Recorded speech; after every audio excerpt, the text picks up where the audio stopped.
Question 7 is a lovely word problem about ages. In 14 years' time, a mother will be twice as old as her son, and 4 years ago, the sum of their ages was 30. We're asked how old the mother was when the son was born. As always, let's set up letters. Let X be the mother's age now, and Y the son's age now. Everything else we'll write in terms of X and Y. First clue. In 14 years, both are 14 years older. So the mother will be X plus 14, and the son Y plus 14. The mother will be twice the son, so X plus 14 equals 2 times Y plus 14. Expanding the bracket, that is X plus 14 equals 2Y plus 28.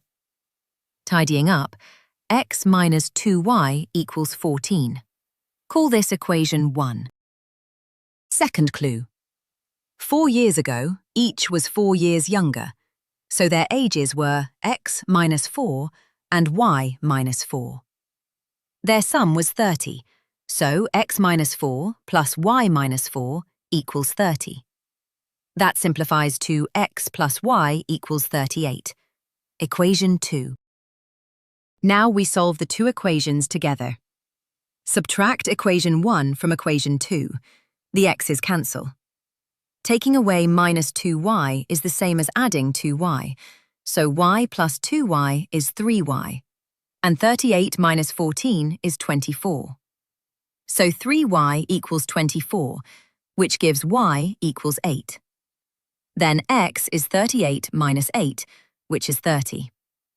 So right now the mother is 30 and the son is 8. But the question asks about when the son was born. That's when the son's age was 0. The mother has always been X minus Y years older than the son, and that gap never changes. So her age at his birth is 30 minus 8, which is 22. So the mother was 22 years old when her son was born. Well done. That's question 7 complete.